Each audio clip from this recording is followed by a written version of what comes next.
अपने दिन की शुरुआत हमेशा अच्छे विचारों से करें, शुभ विचारों से करें, अच्छी नॉलेज से करें, क्योंकि आप वहीं तक जा सकते हैं जहां तक आपके विचार हैं। अगर आपके मन में ही किसी चीज का गोल नहीं है, लक्ष्य नहीं है, तो वहां जाने की बात तो छोड़ ही दो, क्योंकि वो बात आपके मन में ही नहीं है, दिमाग में ही नहीं है, मतलब आपके लिए तो वो है ही नहीं। इसीलिए बहुत जरूरी है कि आप नॉलेज को बढ़ाएं, ज्ञान को बढ़ाएं।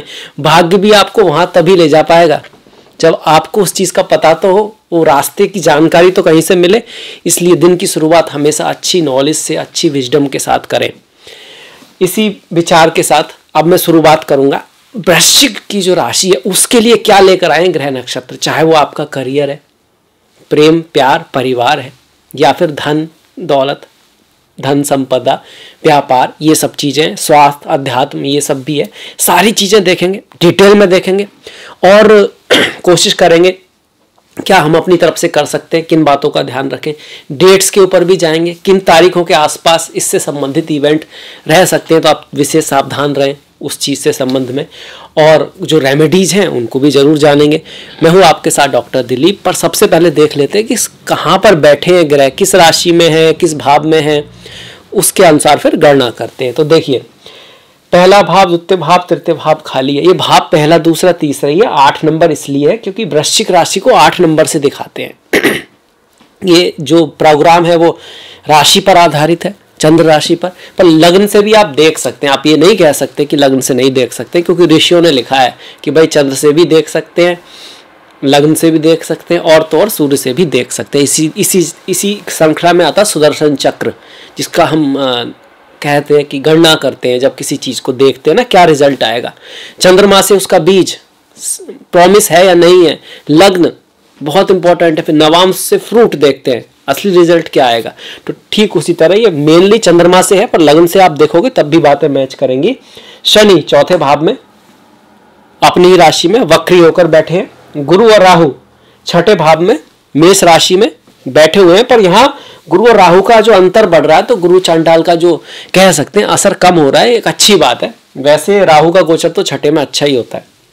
सप्तम खाली, अष्टम खाली, नवम खाली। दसम भाव में पांचवी राशि सिंह में शुक्र बैठे हुए हैं, पूरे महीने यही रहने वाले। अग्नि राशि है और सूर्य शुक्र यहाँ पर अपने शत्रु के भाव में है। इसके बाद एकादश भाव जो देख रहे हो आप, ये लाभ का भाव है, इसमें बुध अपनी ही राशि में रहेंगे 18 तारीख तक। ये पारिजात नाम का योग बना हुआ है, इसके बारे में आएंगे, पर हाँ ये बहुत अच्छा है। सूर्य भी 18 तारीख तक एकादश भाव में, जो कि बहुत ही शुभ गोचर है। पर एकादश भाव में कब तक है? 18 तक। 18 के बाद दोनों बदलेंगे आपके। सूर्य जो है वो तुला राशि में जाएंगे और नीच के हो जाएंगे। सूर्य का नीच का होना अच्छा नहीं माना जाता, पर उनको शुक्र से कहीं ना कहीं नीच भंग होता रहेगा। मंगल 3 अक्टूबर से ही आपके 12वें भाव में आ जाएंगे। केतु तो वहां पर बैठे ही हैं तुला में। अब आ जाते हैं रिजल्ट के ऊपर। देखिए, महीने में कई सारे शुभ योग बने हुए हैं और कुछ अशुभ योग भी हैं। अगर शुभ योगों की बात करें तो पारिजात योग का बनना बहुत शुभ है। पारिजात योग मतलब एकादश का स्वामी एकादश में ही बैठा हुआ। आप पढ़ सकते हैं अपनी जानकारी के लिए, क्योंकि अगर आपको जानकारी नहीं होगी तो कोई, जैसे आप सुनोगे प्रेडिक्शन, तो वो व्यक्ति कहेगा कि भाई अब ये ग्रह जो है पंचमे छठे में जा रहा है तो खराबी है। ऐसा नहीं है, डिपेंडिंग अपॉन कौन सा ग्रह कहाँ पे जाता है, रिजल्ट अलग होते हैं। पर बुध का 11वें भाव में बैठना, अपनी राशि में बैठना, ये शुभ है। ये बहुत बढ़िया परिवर्तन इस महीने हो रहा है। इसके साथ साथ गुरु मंगल का राजयोग बना हुआ है। राजयोग मतलब पोस्ट, पोजीशन, ये सब मिलना। कैसे बना हुआ है? गुरु देख सकते हो आप यहाँ पे बैठे मंगल की राशि में, मेष राशि में बैठे हुए। इनके ठीक सामने मंगल बैठे, तो दो आमने सामने के वाले ग्रह ना आपस में देखते हैं। आप एक तरह से कह सकते हो कि गुरु और मंगल आपस में कांटेक्ट कर रहे हैं। और आपके तो मंगल राशि के स्वामी है, राशि के मतलब मेन कमांडर ऑफ चीफ हैं आपकी कुंडली के। और गुरु जो है वो आपके पंचमेश है, तो पंचमेश और लग्नेश अगर साथ में बैठे हो या एक दूसरे को दृष्ट कर रहे हो तो ये राजयोग होता है। आपको चेक करना चाहिए, जानना चाहिए ज्योतिष को। तो ये भी बहुत खूबसूरत योग बना है। पर एक धन योग भी बना हुआ है। धन योग मतलब दरिद्रता देने वाला योग। वो क्या है कि 12वें भाव का स्वामी सूर्य 18 तारीख के बाद जो है वो 10वें भाव का स्वामी 12वें भाव में चला जाएगा। और जो 12वें भाव का स्वामी है वो तो पूरे महीने दशम में बैठा ही है शुक्र, तो ये दैन योग भी है। तब 2 राजयोग भी बने हुए, एक दैन योग भी बना है, तो रिजल्ट किस तरह से आएंगे अब उस पर आ जाते हैं। देखिए सबसे पहले अगर करियर की बात करें तो हम यहाँ पर कहेंगे, देखिए करियर के मामले में आपको विशेष ध्यान देना है। परिवर्तन हो सकता है, कोई बड़ा परिवर्तन हो सकता है और नेगेटिव भी हो तो कह सकते हैं। जो लोग फॉरेन चीज़ों से जुड़े हुए हैं, विदेशों से जुड़े हैं, ट्रैवल से संबंधित जिनका काम है या थोड़ा सा अनऑर्थोडॉक्स काम है, उनके लिए तो ठीक है। अदरवाइज यहाँ पर काम के लिए बहुत ज़्यादा, जॉब के लिए बहुत विशेष महीना हम इसको नहीं कहेंगे। और उसमें भी कौन सी वो डेट्स हैं जिनमें हमें ज़्यादा ख्याल रखना है, तो देखिए 22 और 30 तारीख जो है बहुत बढ़िया नहीं है, 22 और 30 तारीख। इसके साथ साथ कार्य में कुछ परिवर्तन आ सकता है 2, 11, 21, 29 पर। अगर आपका काम फॉरेन रिलेटेड है, ट्रैवल से रिलेटेड है, हॉस्पिटल से रिलेटेड आपका कोई काम है, जेल से रिलेटेड आपका कोई काम है, तो उस केस में फिर आपके लिए कह सकते हो कि बेनिफिशियल भी ये डेट्स हो सकती हैं। अदरवाइज खर्चा होगा, काम को लेके कोई यात्रा हो सकती है। अब यात्रा जो करेंगे उसमें ज़्यादा चांस है कि आप धन तो खर्च करोगे, वो रिजल्ट उसका उतना ना आए, ये पॉसिबिलिटी यहाँ पे बनती है। दशम और 12वें भाव के परिवर्तन को दैन्य परिवर्तन कहते हैं। नॉर्मली ये नेगेटिव होता है पर कभी कभी ये अच्छा फल भी दे सकता है, डिपेंडिंग ऑन आपकी जन्म कुंडली में सूर्य कैसे हैं, शुक्र कैसे हैं। यहाँ अच्छी बात ये हो रही है कि शुक्र की वजह से सूर्य का नीच भंग हो रहा है, मतलब चीज़ें बिगड़ेंगी भी, कहीं ना कहीं कठिनता तो आएगी पर कह सकते हैं कि कुछ बहुत ज़्यादा खराब ना हो, इस तरह की पॉसिबिलिटी यहाँ बनती है कि आप एंड में कहीं ना कहीं रिजल्ट हल्का सा पॉजिटिव ही रह जाए आपके पक्ष में, इस तरह की उम्मीदें यहाँ पर हैं। सूर्य नमस्कार जरूर करें इस महीने, सूर्य को बहुत कहीं ना कहीं प्रणाम करें, जल दें। भगवान राम की पूजा कर सकते हैं अगर वो आपके आराध्य हैं, क्योंकि वो सूर्यवंशी है, या फिर भगवान शिव की पूजा भी सूर्य के लिए की जाती है, आपके लिए बहुत बढ़िया रहेगा। अगर स्वास्थ्य की बात करें तो महीना ध्यान में रखने वाला है। राशि का स्वामी अपने से 12वें भाव पर है, मंगल है जो कि केतु के साथ में आ रहा है, और साथ में मंगल और बुध की युति रहेगी आपकी 18 तारीख के बाद। और बुध आपकी कुंडली में अष्टम और 11वें भाव के मालिक हैं। 11वां भाव धन तो दे सकता है पर स्वास्थ्य के लिए अच्छा नहीं है। हेल्थ वाइज महीने को हमको ज्यादा ख्याल रखना है। हेल्थ के लिए ख्याल क्या रखें, एक तो छुपे हुए शत्रुओं से बचें। कुछ लोग ना कोशिश कर सकते हैं इस तरह की कि आपको कुछ पीछे से वार किया जाए, सामने से वो भले ही अच्छे हों, क्योंकि 12वां भाव हिडन चीज़ों का होता है। नींद का ख्याल रखें, नींद का ख्याल रखें। 12वां भाव नींद का भी हो सकता है। आप बहुत ज़्यादा बिजीनेस में अपने स्वास्थ्य के प्रति केयरलेस हो सकते हैं, आपको नींद आने में दिक्कत आ सकती है। अगर ऑलरेडी आपको सोने में नींद आने में दिक्कत है तो आप अपने स्पाउस से थोड़े फिजिकल दूरी हो सकती है। जो सैया सुख बोलते हैं, जो एक तरह का बेड प्लेजर जिसको हम बोलते हैं, उसमें कहीं ना कहीं कमी, स्पाउस से कहीं ना कहीं दूरी आने को दिखा रहा है, क्योंकि 2 पाप ग्रह केतु और मंगल 12वें भाव में आ रहे हैं। पर यह चीज़ कुछ तो अच्छाई भी ला रही है, बिल्कुल ला रही है। अगर आप कहीं दूर जाना चाहते हैं, ट्रैवल करना चाहते हैं, यात्रा करना चाहते हैं, घर से दूर जाना चाहते हैं, उस चीज़ में ये मंगल आपकी हेल्प करने वाले हैं। साथ ही मंगल और बुध का योग जो 18 तारीख के बाद बनेगा, वो धन दे सकता है, आपको इनकम दे सकता है, पैसे से कहीं लाभ करा सकता है, उसके मामले में अच्छा है। ये जो इनकम वाला जो लाभ की मैंने जो बात करी, वो आपको 19 और 27 तारीख या फिर 24 या 25 तारीख को होने की संभावना बनती है। स्वास्थ्य के मामले में जो ध्यान रखना है वो पूरे महीने ही रखना है, पर इसमें 5, 14, 24 और 25 तारीख ज़्यादा इंपॉर्टेंट है स्वास्थ्य के लिए। आप कहीं जाते वक्त, ट्रैवल करते वक्त इस दिन थोड़ा फास्ट ट्रैवल ना करें, इस चीज़ का हम ध्यान रखेंगे तो हमारे लिए बढ़िया रहेगा। धन की अगर बात करें, देखिए पैसे की बात करें तो पैसे के मामले में द्वितीय भाव धन का है आपका और लाभ का भी है। तो लाभ तो कहीं ना कहीं दिखा रहा है 18 तारीख तक पारिजात योग की वजह से, कोई इच्छा पूर्ति को भी दिखा रहा है, पर वो जो लाभ होगा वो कहीं खर्च हो जाए इसकी पॉसिबिलिटी ज़्यादा है, उसको आप बैंक में जमा ना कर पाएँ, इस तरह की पॉसिबिलिटी यहाँ पे बन रही है। और धन से संबंधित कोई भी बड़े निर्णय आपको यहाँ पर नहीं लेने उस महीने, वो महीना नहीं है कि आप कुछ भी लो आपको लाभ ही होगा। और खास करके आपको ये जो मैं तारीखें बता रहा हूँ, इस दिन थोड़ा ध्यान रखना है। 7, 17, 25 और 26 इस दिन अगर कोई बड़ा निर्णय धन से संबंधित है तो या तो उसको टाल दें या फिर बहुत सोच समझ के लें, जल्दबाजी में ना लें। कर्ज वर्ज लेने से आपको बचना चाहिए यहाँ पर, क्योंकि द्वितीय भाव का स्वामी 6ठे भाव में बैठा है, वो भी राहु के साथ। ये अच्छी बात है कि राहु और गुरु की दूरी यहाँ पर बढ़ गई है। इससे क्या होगा, कहीं ना कहीं राहु आपको, आपकी जो प्रॉब्लम चल रही है उससे ऑब्स्टिकल से बाहर निकालने में आपकी थोड़ी सी अब हेल्प करनी शुरू कर देंगे और आप भी थोड़ा सा बुद्धि से काम लेंगे।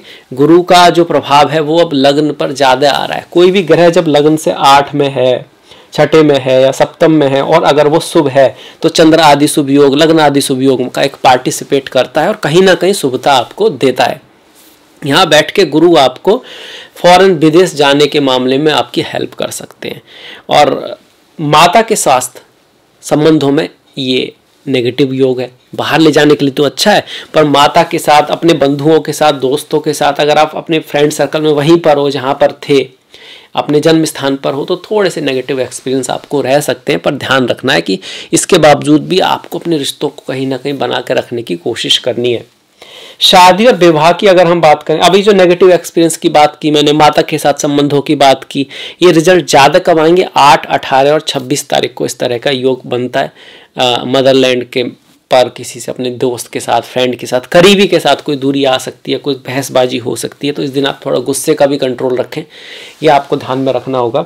शादी विवाह के मामले में महीना ठीक है, 100 में से 80 पॉइंट आपको दे सकते हैं, क्योंकि सप्तमेश जो इस भाव का स्वामी भी है और इस भाव का कारक भी है, वो दशम में बैठा हुआ है, अग्नि राशि में है। मतलब कुछ ना कुछ अग्नि राशि आपको एनर्जी तो देती है, पैशन तो देगी एक दूसरे के प्रति, पर ये आपको ईगो भी देती है, गुस्सा भी देती है। और आपके वर्क प्लेस पर किसी फीमेल के साथ कुछ बहसबाजी होने की संभावना भी यहाँ पर बनती है। हालांकि आपके बिजनेस में ये आपको प्रॉफिट दे रही है, आपका बिजनेस बढ़ सकता है। और अगर आपने थोड़ा शांति से, सलीके से, धैर्य से काम लिया, किसी के उकसाते ना लोग एक दूसरे की तरफ, उस पर ध्यान नहीं दिया, पॉलिटिक्स में ध्यान ही नहीं दिया, उसमें कोई क्या कर रहा है, अपने काम पे ज़्यादा ध्यान दिया आपने, तो फिर वो आपको लाभ भी करा सकता है। इस तरह की स्थिति यहाँ पर बनी हुई है।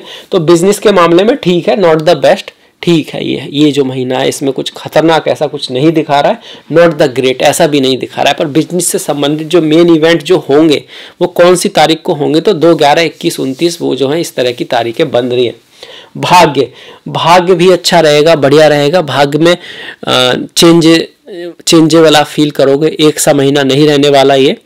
और 4, 13, 23, 31 तारीख है जहाँ आप फील करोगे कि भाई चीज़ें आपके एक्शन के अकॉर्डिंग ना होकर डेस्टिनी के अकॉर्डिंग हो रही हैं। कुछ ना कुछ ऐसा लग रहा है कि चीज़ें अपने आप ही हो रही हैं। मतलब एक्सेप्शन, आपने किया लाभ होगा और हानि होगी, हानि सोचे थे वहाँ पे लाभ होगा। इस तरह की जो तारीखें रहेंगी वो 4, 13, 23 और 31 आपके लिए रहने वाली हैं।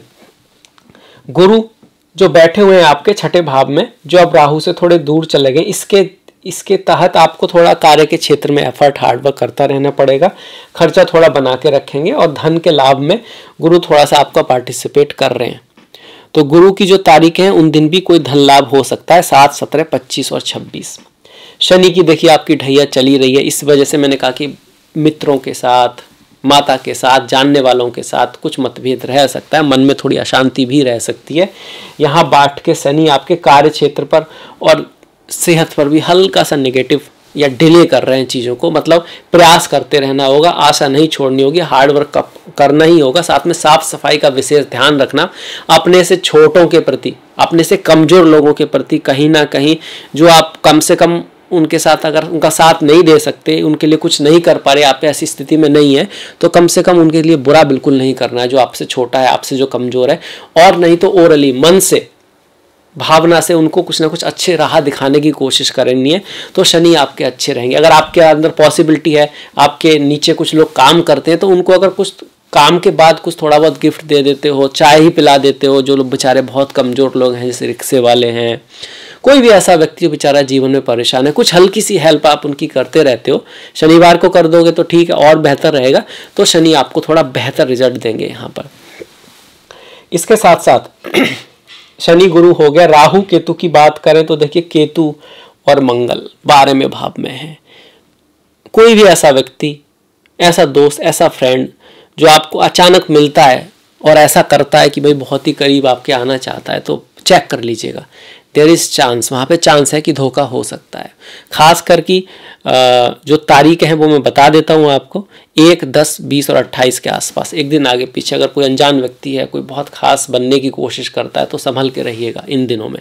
ये क्योंकि 12वें भाव में बैठा केतु आपको सडन कह सकते हैं कि भाई धोखा वगैरह दे सकता है। अगर केतु की दशा आपकी चल रही है तो स्पिरिचुअलिटी, अध्यात्म के लिए तो ठीक है, बाकी मेटेरियल पर्पस के लिए आपको गणेश जी की पूजा करना, गणेश अथर्वशीष का पाठ करना, संकष्टी का व्रत करना यहाँ पे रिकमेंडेबल है। खर्चा भी आपका थोड़ा बढ़ा रहेगा अगर केतु की दशा महादशा आपकी चल रही है तो।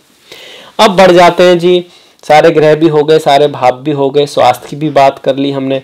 माता के साथ थोड़ा सा ख्याल रखना है, पिता के लिए ठीक है। छोटे भाई बहन की बात करें तो ठीक ठाक है, कुछ ऐसा दिक्कत नहीं दिखा रहा है।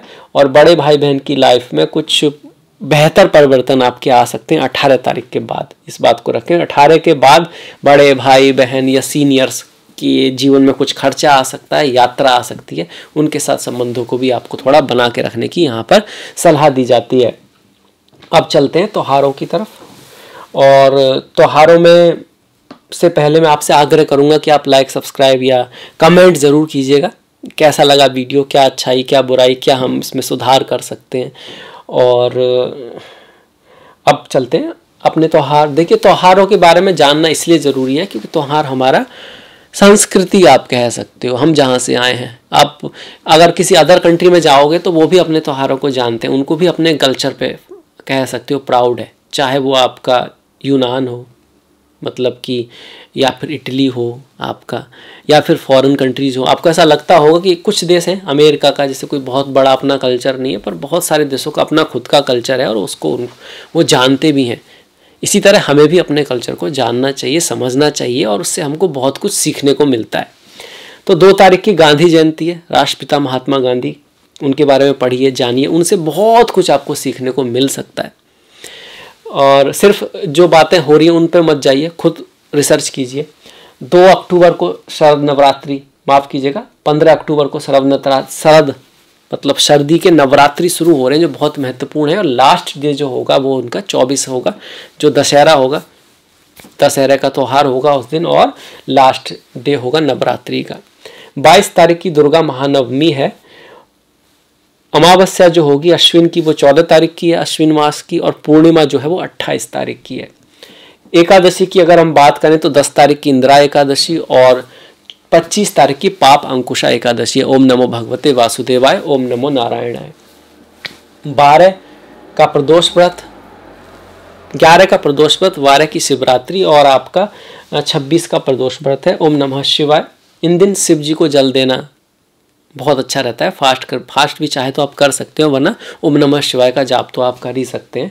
2 तारीख की संकष्टी है और 18 तारीख की तुला संक्रांति है। जो सूर्य जो एकादश में हमने बताया कि जो बहुत अच्छा है, बहुत बढ़िया है, वो कहीं ना कहीं 18 के बाद फिर 12वें भाव में जाएगा। तो 18 के बाद बॉस के साथ ट्रांसफ़र का होना, थोड़ा सा कार्य के मामले में थोड़ा संभल के रहना, स्वास्थ्य के मामले में भी ध्यान देने की आवश्यकता आपको रहेगी, गुस्से पे भी थोड़ा कंट्रोल करने की आवश्यकता रहेगी। मैरिज लाइफ के मामले में भी 18 के बाद चीज़ें थोड़ी सी बहुत ज़्यादा बढ़िया नहीं कह सकते, क्योंकि मंगल की दृष्टि भी रहेगी और सूर्य जो है 12वें भाव में आएंगे। उसमें भी अगर हमें कोई डेट देखनी हो तो 22, 30 तारीख और 24 तारीख थोड़ी सी क्रिटिकल है मैरिज रिश्तों के मामले में भी, खर्चे के मामले में।